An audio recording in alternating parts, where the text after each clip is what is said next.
So we're back. So we let it rest a little bit, but I forgot that I didn't put any salt and pepper in it. So, and we both love salt and pepper, don't we? Yeah. You want to do this? Here, go ahead. She went to pepper crushing school, pepper grinding school 101. So, even though we kind of let it rest, and it, you know, you can kind of see, well, you can't maybe. It gets kind of a shine on it where it just kind of melts together after you let it rest for about 15-20 minutes. So, let me finish now. Thank you. So, I like probably a good half teaspoon fresh ground pepper in here. I'm going back to almost everything I do. Briskets, pulled pork, ribs. I'm not a sauce guy, so I don't generally cook with barbecue sauce on anything that I do. But what I like to do is put it on the table. My wife, my daughter, loves barbecue sauce. My son loves ketchup, and to each his own. But I soon not put it on there. So we're using about a maybe a half teaspoon of Celtic sea salt. I like this. It's really flavorful.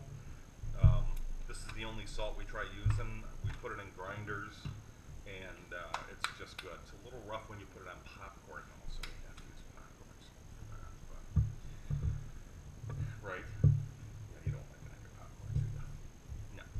So we're going to mix this one last time, and then I'm going to put it in a log. Should we make Lincoln log that? Yeah. Ooh, a meat Lincoln log. That would make a mess, wouldn't it? Yeah. So after we get done mixing, we'll make a log out of it, which I'm almost done. And then we'll put it on the grill, and I think that's about done. Again, I've started the grill. We're at 225, and we're going to put it on for about 2 or 3 hours. I don't cook a lot of time. By a lot of time, I mean, I cook to temperature. So when I do like a brisket or pulled pork, I try getting it to a specific internal temperature. I did do a brisket the other day, and we'll cover it. I'll do a video on it, but it ended up being about a 14-hour cook. Yeah, oof, it was a long one. But 10 hours, and I know most of you see the guys on TV, and they're doing, 6-hour cooks. Well, they're doing that because they don't have time to putz around for 14 hours. They got to get it done because they're in comps or competitions. So what I found is, the meat anymore that we buy are good cuts. I don't care where you get it. It's a much better cut than it used to be. It's not as, brisket used to be a rough cut, or you used to have to season it a lot. Salt and pepper, again, is what I generally do. And then I put it on fat side down for 10 hours. And then I still wrapped it, but I wrapped it after I pulled it off after 10 in a shallow pan, little liquid. I went ahead and I put it fat side up inside a heavy-duty aluminum foil with a little bit more liquid, about a half cup orange juice and a couple of shots of Southern Comfort I think I used. Could have been brandy, doesn't make a difference, just gives it a different flavor profile at the end. And I let it steam out on the grill, 225. Wrapped that thing, made a tent out of the aluminum foil, let it steam out for about 4 hours. And the internal temp was around 190 degrees when I pulled it, but oh, it was so juicy. Unbelievable. And we have, you check online, Facebook, look for Cookin' Pellets. There's no G, just COOKINPELLETS. Our Twitter handle is the same thing. We're always posting different things just for the interest of it all. Okay, so I've kind of put it in a ball, as you can see here.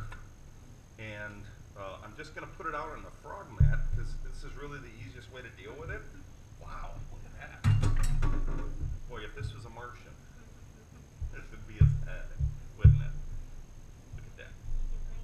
It's a brain. The one thing I didn't do is I didn't put the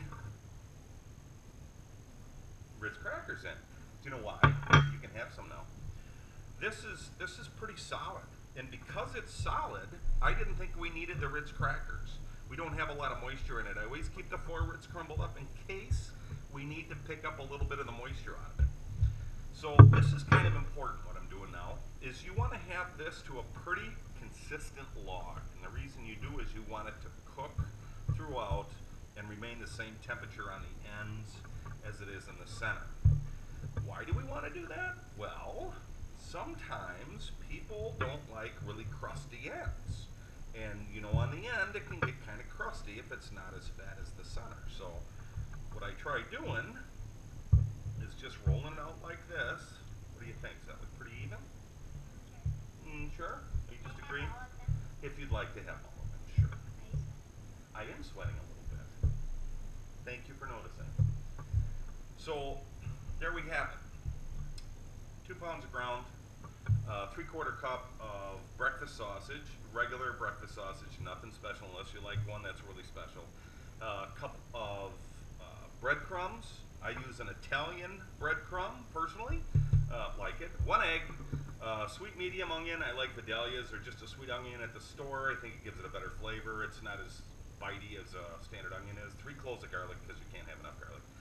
1/4 cup of ketchup, an 1/8 cup of milk, whole milk if you have it, 2 tablespoons of mustard, any kind that you like, a couple of 2, 3, 4 dashes of a hot sauce that you like, 4 Ritz crackers if you need. You can see this really isn't liquidy, it's nice and solid. And then let it rest for about 15 minutes, salt and pepper to taste. Really with this, it's hard to say that to taste, but the amount I put in is just a general. Some people like a lot more pepper, or some people like less, whatever you do or don't like. Again, tweak this recipe as you want. And the real important thing is, when you do this, you're going to cook it to what you like. So if you like something a little bit more well done, awesome. Cook it to well done. I just put the frog mat over it, and then I get 2 simple skewers. These are actually chopsticks that I whittled down because I forgot to get skewers, so I'm stuck with these. Okay, and just to keep it in place, I'm going to put one right here, and I'm going to put another one right here. Voila, look at that. So now, what we're going to do is put it on the grill, and again, 225. We're going to use a digital thermometer. Excuse me, can you pull this back? Can you grab that back, please? Pull it open, honey. Thank you. And we're going to use a digital thermometer. I use a rat tail thermometer. And this thermometer with a rat tail in it. And I'll just put it in the end. And when the center gets to 160, I'll pull it. I'll let it rest for a couple of minutes and then slice and serve. So when we pull it out, we'll show you how it's doing. And you can see how good it is.